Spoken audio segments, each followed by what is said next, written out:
Tiene la palabra a continuación Sarita Bhatla, que es la directora general del Programa de Refugiados del Ministerio de Inmigración, Refugio y Ciudadanía de Canadá.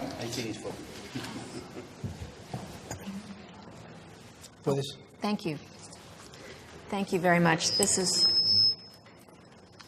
the moment that I take these off. Gracias. And you put them on. Un momentito, por favor. Can you hear me? Micro. Okay. Let's see now. It was on when it wasn't supposed to be on, and now it's off when it's supposed to be on. So, am I doing this right? Some technological expert here? It's fine. Sí, sí, sí. I think it's okay. It's fine? Yes, it's fine. Okay, excellent. Thank you. Okay, well, now that I'm all set up, thank you so much for the opportunity to be here today and to include me in part of this discussion. There's so much that I could talk about following some of the speakers, and also I've just come directly from Geneva, where the UNHCR is having their executive committee discussions. So these issues are big, they're hot, they're important, and particularly important for the people that we're trying to help. So I'd encourage you to ask questions, because I think the heart is in the discussion, but let me just start with a few remarks to contextualize what we do in Canada and why we do it.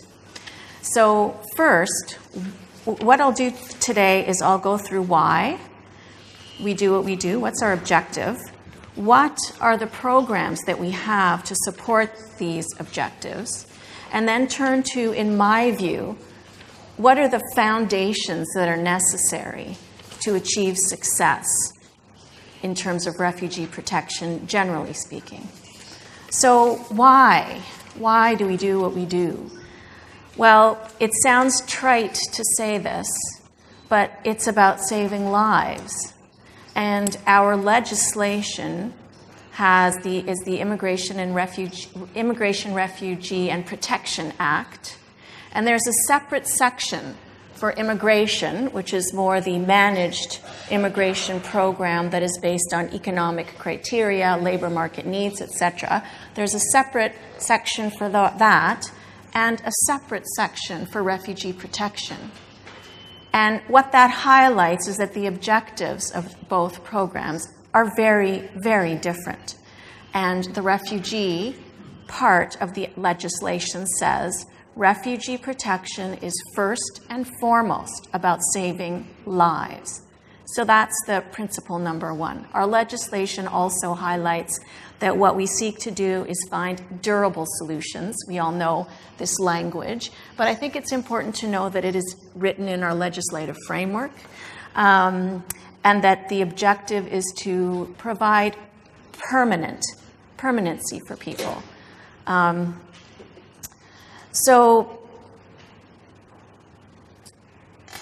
what do we do, and how do we do it? So yes, it's about saving lives. Our criteria is not economic.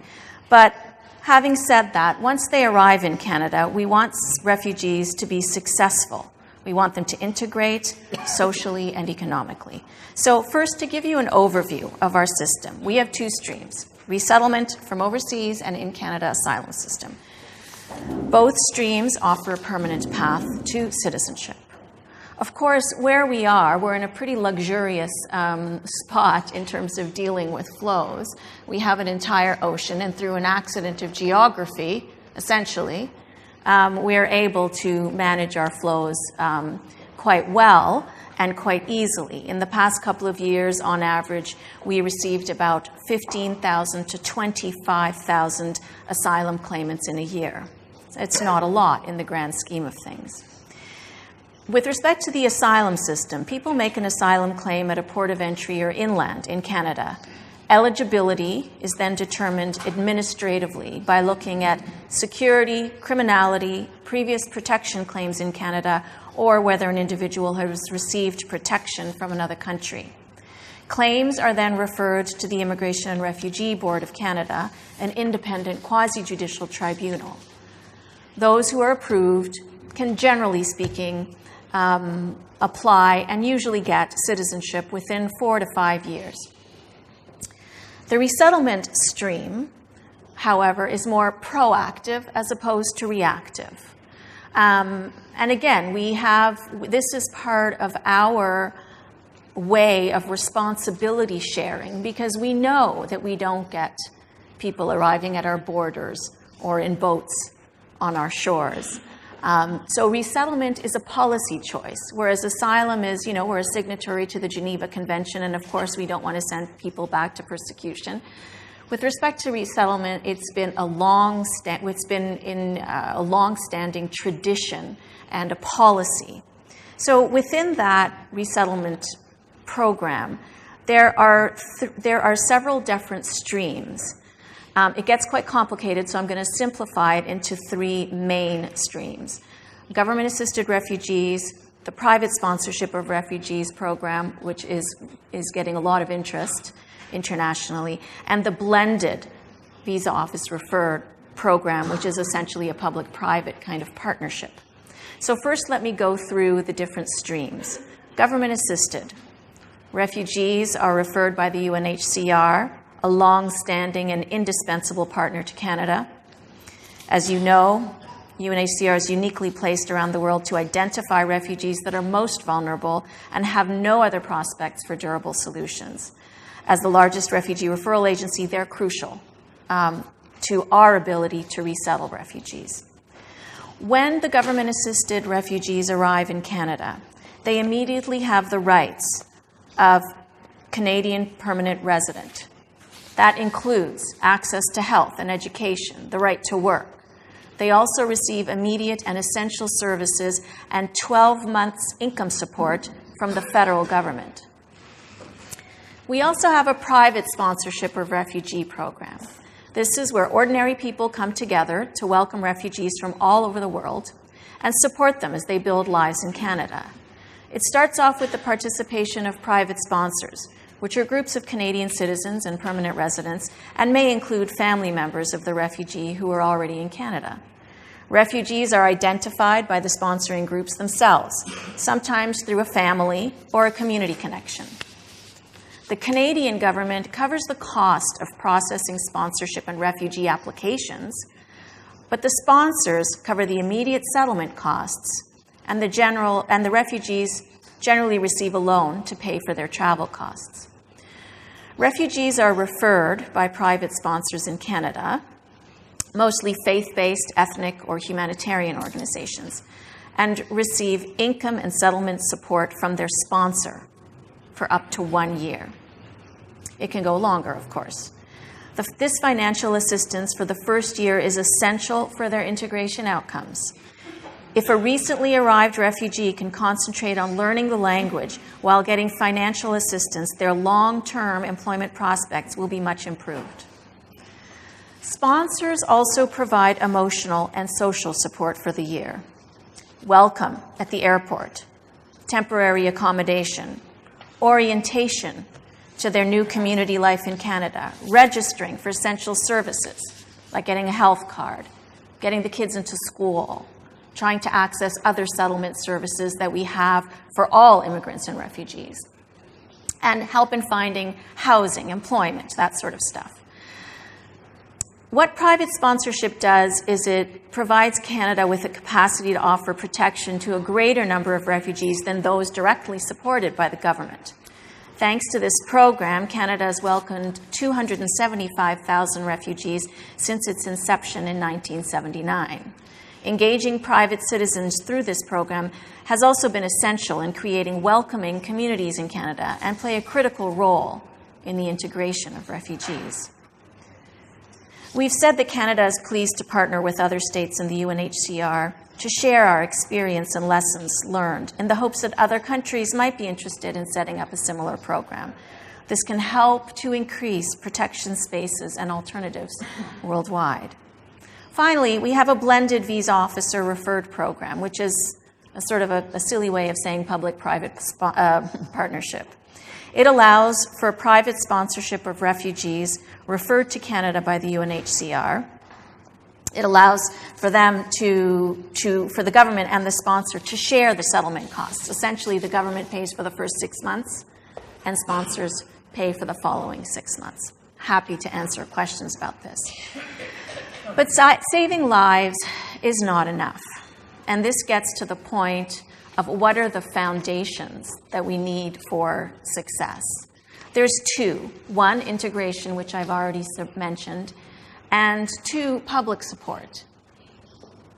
So, as I mentioned, we want them to succeed and integrate.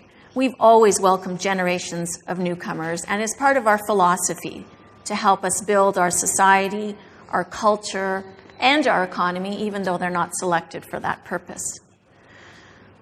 To help with refugee integration, the Government of Canada offers resettlement assistance and funds a large settlement program to assist all newcomers. And that includes refugees, but is definitely not exclusive to them. So this is an important point. We have a large immigration and refugee program. Refugees, resettled refugees, which is the issue that most people are interested in, has traditionally formed only 5% of our overall immigration program. We have a huge program. Refugees overall have formed 10% of our overall immigration program. All of our newcomers receive very, very sophisticated settlement programming. The refugees have access to those programs. So it's an important point as we think about refugees. So, in fact, about 60% of the department's budget that is focused on grants and contribution, they're grants and contributions to civil society organizations like our settlement partners. My point here, before going further, is that we don't do settlement. The Government of Canada does not do settlement. We fund communities to do settlement. So the settlement services and organizations provide newcomers with information required to make informed decisions, the language skills to achieve their settlement and integration goals, assistance in finding and retaining employment, housing, and support they need to build networks. While most of these programs are available to newcomers upon arrival, some settlement services are offered pre-arrival to prospective immigrants and refugees, including pre-departure orientation, to prepare them for life in Canada, and employment-related services for skilled workers to help them integrate into the labor market. Resettled refugees also receive access to mainstream public services, including education, healthcare, and social services, which are provincial responsibilities in Canada. After the first year, during which income support is provided by the sponsor or the government, resettled refugees have access to provincial social assistance if they need it. Last but not least, I'd like to highlight that in Canada's experience, and I think you'll find anywhere, refugee reception and integration only works through public support. We see migrants and refugees as a force for positive change. We see migrants and in our experience, it's important to promote inclusive environments. Celebrating diversity fosters social unity, but it also boosts innovation in Canada through new perspectives, entrepreneurship, and diverse insights.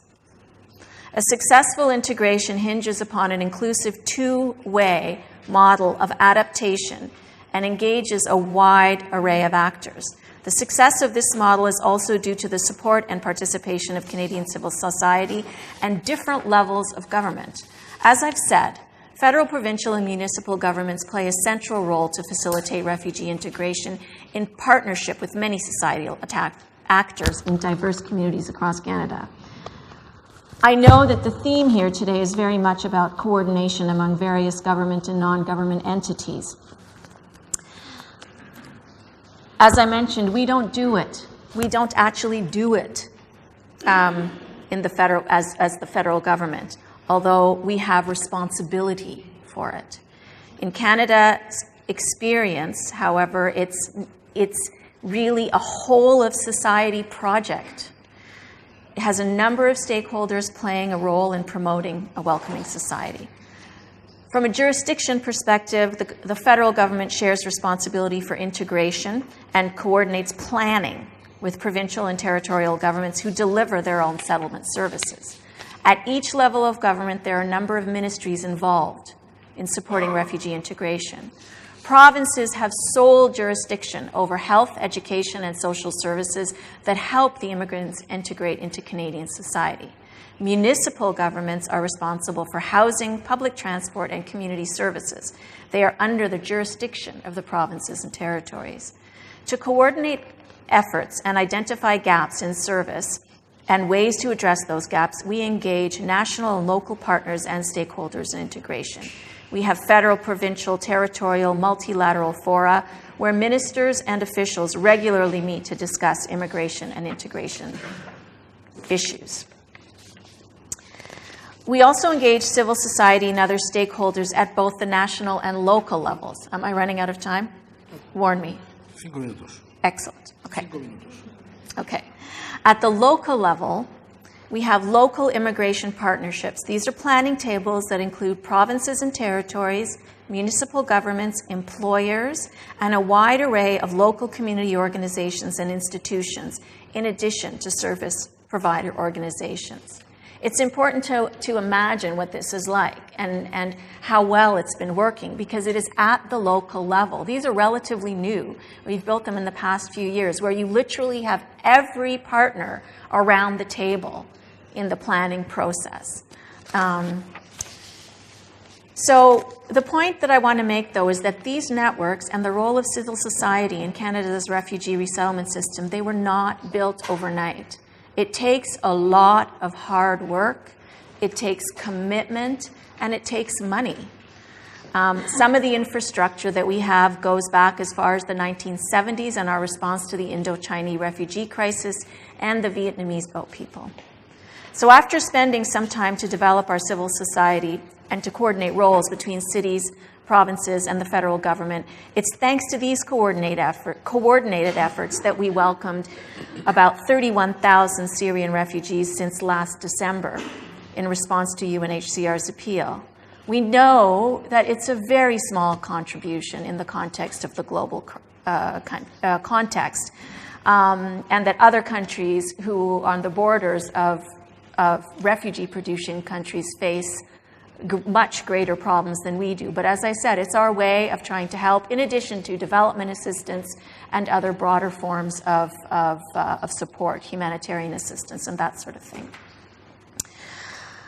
One thing that we've learned is that the federal government can't do this alone. We've learned a great deal from others, and we work together to mobilize in times of urgent need. So I'm going to move along here because I can see that I have a lot more to say, but I'm going to try to keep it short. So the main point with respect to our Syrian initiative that we did recently, which is only one part of our program, this year we're resettling close to 45,000, is that our minister called it a national project. It was never a government project, it was a national one. When we went to the UN General Assembly in New York, we hosted an event in partnership with the UNHCR. We called it the whole of society approach. For us, it means working closely with international partners, government agencies, NGOs, businesses, service provider organizations, and people from every walk of life. My very last point is that it requires leadership, and we can talk about that more in the questions and answers. Está bien.